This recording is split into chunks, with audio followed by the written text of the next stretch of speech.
Hai gengs, pernah nggak sih kalian kayak ngimpi gitu tinggal di rumah yang gedongan, yang tamannya luas, pilihnya gede-gede kayak di sinetron di siar. Terus ada kolam renangnya juga gitu. Ya pasti hampir dari kita semua pengen ya. Dan kalau rumah yang sultan gede-gede begitu kan biasanya juga ada satpam. Jadi berasa aman dan nyaman. Namun ternyata semua itu nggak menjamin juga loh geng. Karena ya namanya suatu kejadian gitu, siapa yang tahu sih? Seperti sebuah kasus yang sempat viral banget di tahun 2016 tentang sebuah perampokan di rumah sultan mewah daerah Pulau Mas. Ini ceritanya ngeri banget sih. Kalian tahu kan kalau cerita-cerita kayak rumah Darmo, rumah Pondok Indah tuh, yang katanya sekeluarga rumornya mati dibantai, sampai akhirnya rumah jadi horor. Cuman kan kalau cerita-cerita itu hanya sekedar cerita mistis atau rumor saja. Nah, tapi di rumah Pulau Mas ini emang beneran kejadian, gengs. Ada kriminal seperti itu, di mana penghuninya itu banyak yang akhirnya tewas karena dikurung di dalam kamar mandi sama si perampok. Nah, tapi disclaimer aja nih di awal nih, kalau pembahasan ini tuh tidak bertujuan untuk membuka luka lama dari para korban, tapi bisa menjadi pelajaran nih buat kita untuk bisa lebih waspada sama orang-orang jahat nih yang punya kesempatan di luar sana. Dan juga pastinya, ini kan emang udah viral banget ya. Berita ini juga udah banyak di-up di berbagai berita. Jadi rumah mewah di Pulau Mas ini tuh dimiliki oleh Pak Dodi Triyono yang merupakan seorang pria kelahiran Jakarta 17 Mei 1957. Dia adalah seorang arsitek lulusan Universitas Indonesia yang sukses memegang sejumlah proyek besar di Jakarta. Pak Dodi Triyono ini juga pernah menjadi mitra pemerintah dalam mengembangkan kawasan pusat olahraga terbesar di Indonesia. Jadi dari sini udah diketahui kalau sepak terjangnya sebagai arsitek itu bagus banget. Selain karir yang sukses, Pak Dodi ini juga memiliki kehidupan sosial yang baik pula. Oleh warga sekitar, dia ini dikenal sebagai sosok yang ramah dan dermawan, geng. Dan memang kesuksesan dari Pak Dodi Triyono ini itu terpampang nyata. Karena selain rumah mewah yang memang dia tinggali, yang udah kelihatan sultan lah dari luar, di rumahnya itu dia juga mengkoleksi beberapa mobil sport. Nah, di rumah tersebut, Pak Dodi ini tinggal bersama 3 anaknya. Lalu ada 4 asisten rumah tangga dan 2 supir yang mulai mereka huni sekitar di tahun 2014. Sementara sang ibu atau istrinya itu memang tidak tinggal serumah karena sudah berpisah. Rumah dengan cat berwarna krem putih yang terdiri dari 2 lantai ini dengan luas tanah yang diperkirakan mencapai 500 meter persegi didominasi kaca-kaca besar dan tertutup pagar hitam setinggi 4 meter. Dan selama 2 tahun mereka menghuni di rumah tersebut, semuanya tampak baik-baik aja dan tampak tenang. Sampai pada hari Senin, tanggal 26 Desember 2016, sekitar jam 2.30 siang atau setengah 3-an lah, ada komplotan spesialis perampok rumah mewah yang ceritanya memang lagi melihat rumah Pak Dodi ini pagarnya dalam keadaan terbuka. Nah, tapi sebenarnya sehari sebelum kejadiannya, komplotan pencuri yang terdiri dari 4 orang ini emang udah ngiter-ngiter tuh di sekitaran daerah di Pulau Mas itu, pakai mobil R3 putih sewaan mereka, kayak untuk mencari target rumah-rumah yang bakalan mereka rampok. Ya ala-ala di film Home Alone gitulah. Pencurinya pakai survei dulu nih, dan mereka emang ngincar rumah-rumah yang posisi gerbangnya itu lagi dalam keadaan terbuka, biar mereka nih nggak perlu repot-repot bobol pagernya gitulah. Karena rata-rata di rumah itu pagernya kayak bagus, gede-gede, tinggi-tinggi, susah buat dibobol. Jadi yang ada mereka bisa kepergok duluan sebelum masuk ke dalam rumah. Nah, makanya pada hari itu mereka ini seperti menemukan momen yang pas, di mana waktu mereka lagi ngider-ngider, mereka melihat rumah Pak Dodi ini yang posisinya lagi terbuka lebar tuh gerbangnya. Nah, hal itu dikarenakan memang sang supir di rumah tersebut itu mau ngeluarin mobil. Jadinya pintu pagarnya dibuka dulu. Karena melihat momen tersebut, salah satu perampok nih ceritanya ngecek ombak. Dia turun duluan dari mobil dan mulai masuk rumah. Tapi sebelum itu dia juga udah bawa pistol buat jaga-jaga nih, buat ngancam kalau dikepergok. Pas sampai di garasi rumah, dia pas-pasan sama si supir yang bernama Yanto. Langsunglah Yanto ditodong sama pistol dan dipaksa masuk ke dalam rumah. Di saat yang bersamaan, 2 perampok lainnya tadi di dalam mobil itu ikutan turun karena ini temannya udah punya sandra atau udah masuk rumah. Sementara 1 orang lagi itu tetap menunggu di dalam mobil untuk memantau keadaan sekitar. Jadi kan dari 4 orang, yang 3 ini masuk ke rumah, yang 1 mantau di dalam mobil. Nah, para perampok yang tadi masuk ke rumah bertemu dengan 4 asisten rumah tangga yang cewek semua nih. Nah, di dalam rumah itu ternyata juga ada anak-anaknya Pak Dodi. Ada anak kedua bernama Zenet dan anak ketiga mereka yang bernama Gema. Sama ada 1 lagi nih kebetulan temannya Gema yang emang lagi main di situ bernama Amel. Yaudah, semua orang ini dikumpulkan dan dipaksa masuk ke dalam kamar mandi yang ada di bawah anak tangga. Habis itu dikunciin dari luar. Berarti tadi ada 4 ART, 1 supir, 2 anaknya Pak Dodi dan 1 temannya. Jadi jumlahnya 8 orang. Bayangin itu di dalam kamar mandi yang sekecil itu, cuma sekitar 1,5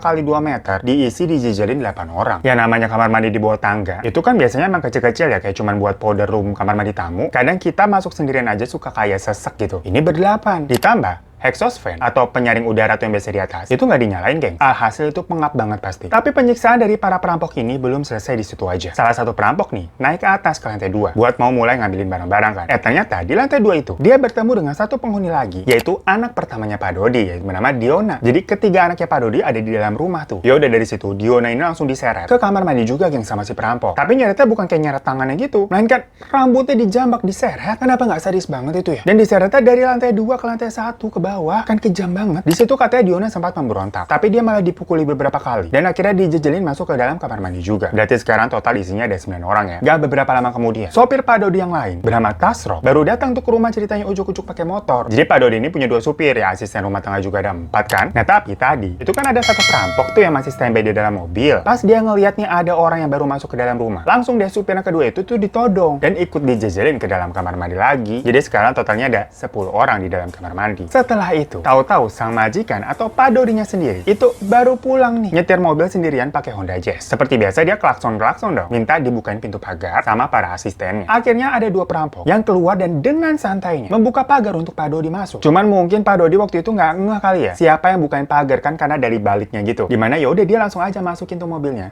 ke parkiran. Dan pas keluar dari mobil, langsunglah disekap sama para perampoknya. Dan lagi-lagi, dijejelin masuk ke dalam kamar mandi. Jadi total di dalam kamar mandi yang kecil banget itu ada 11 orang, gengs. Dari situ para perampok langsung menggasak barang-barang yang ada di dalam rumah dan juga yang ada di dalam mobil. Abis itu terus langsung ninggalin TKP. Pokoknya dari hasil perampokannya, para pelaku berhasil membawa duit senilai 7 juta rupiah. Terus handphone juga, jam-jam berharga kayak ada jam Rolex, sama uang-uang asing kayak ada uang baht Thailand, dolar Singapura, dan dolar Amerika. Yang kalau di total nilainya itu bisa 60 juta rupiahan. Belum lagi kalau jam Rolex dikursin bisa 100 jutaan lah. Nah, para perampok itu kan udah berhasil kabur nih. Sementara para penghuni yang dikunci di dalam kamar mandi tadi itu terus berusaha untuk bisa membuka pintunya. Sayangnya, ini ceritanya cukup miris sih. Namanya lagi-lagi kan ini sebenarnya rumah orang kaya ya, yang punya juga arsitek. Jadi kualitas bangunan dan material yang digunakan itu pastinya bagus kan. Jadi maksudnya di sini walaupun hanya sekedar kamar mandi kecil ya buat di bawah tangga, pintu yang digunakan itu terbuat dari kayu jati kokoh dan cara membukanya adalah didorong ke bagian dalam. Alhasil, untuk mendobrak pintu yang sangat kokoh itu sulit banget. Ditambah arah bukanya pun berlawanan kan. Apalagi situasinya di dalam juga penuh, sesek gitu, dempet-dempetan, gelap, yang jadinya mereka nggak punya space, nggak punya ruang yang cukup untuk bisa mendobrak pintu. Pak Dodi dan supirnya sebenarnya sudah berusaha untuk menghancurkan gagang pintunya aja nih, biar sekedar bisa ada lubang masuk buat udara lah. Soalnya itu pengap banget kan ketutup. Cuma lagi-lagi nggak berhasil, geng. Karena material gagang pintunya pun juga terlalu kuat. Di lain sisi, suhu ruangan di situ tuh terus naik. Karena penuh orang, yang otomatis oksigen juga kian menipis. Duh, gue nyeritain aja juga ikut sesek nih. Ngeri banget. Kayak kejebak di ruangan sempit gitu. Ini buat yang punya klaustrofobia, itu pasti udah stres banget ya. Beberapa jam berlalu, tapi nggak ada orang lain yang datang ke rumah itu. Jadinya mereka satu persatu nih mulai pingsan. Karena kadar oksigen yang semakin rendah. Pak Dodi dan yang lainnya, itu juga sampai harus meminum air keran demi bisa menurunkan suhu tubuh dan mencegah dehidrasi. Tapi tetap aja sebenarnya itu tidak membantu untuk mendapatkan oksigen utamanya nih. Sampai perlahan-lahan, para korban yang tadinya awalnya kan pada berdiri nih desek-desekan, itu mulai nggak sanggup, duduk lemas, terdiam dan tertidur. Dimana pada saat itu, satu persatu mulai merenggang nyawa. Kasus ini tuh baru diketahui keesokan harinya, geng. Tepatnya 18 jam pasca Pak Dodi dan seisi rumah disekap di dalam kamar mandi. Karena kebetulan ada nih satu sahabat dari Diora anak pertama yang datang ke rumah itu secara kebetulan. Dimana sahabatnya itu bernama Sheila yang datang di sekitar jam setengah 10 pagi. Nah ceritanya si Sheila itu datang ke sana karena Diora ini nggak bisa dihubungin. Padahal keduanya ini udah punya janji mau jalan-jalan, jadi karena nggak bisa dikontak udah samperin aja lah. Di depan rumah sebenarnya Sheila ini udah manggil-manggil, tapi nggak ada jawaban dari siapapun. Yang biasanya kan harusnya ada supir atau asisten rumah tangga yang bakalan bukain pintu buat dia. Dan mungkin karena udah kebiasaan juga main ke sana yang namanya juga sahabat, yaudah Sheila masuk aja nih. Karena pas dia lihat memang pagar sama pintu itu nggak dikunci. Tahu-tahu dia di dalam nih pas ngeliat-ngeliat kok berantakan banget. Dan dari dalam kamar mandi dia mendengar ada suara rintihan seseorang. Karena tahu ini ada yang nggak beres, dia langsung lari keluar karena ketakutan ya dan lapor ke security kompleks. Setelah dia mengadu ke security, mereka berdua memutuskan untuk melapor langsung ke pihak kepolisian. Lalu sama-sama mengecek keadaan di dalam rumah. Pada jam 10.10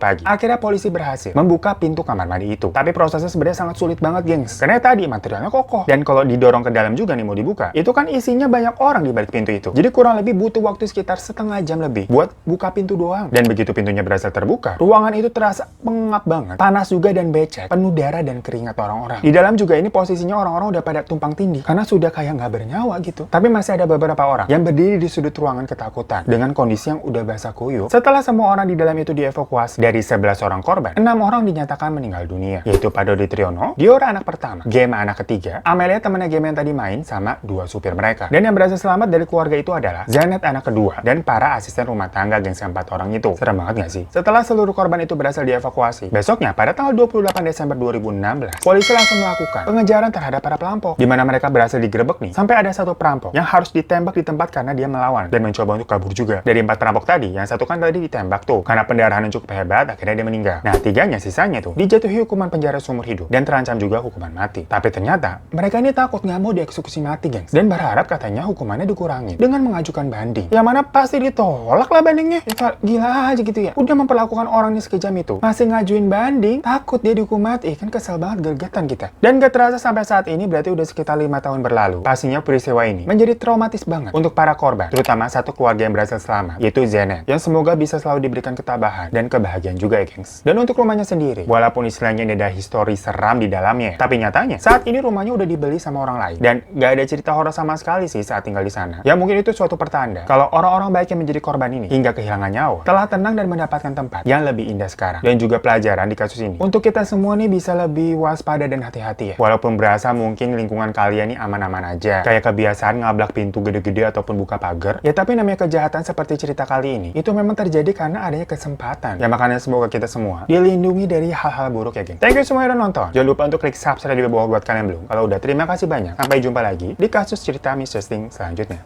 Assalamualaikum.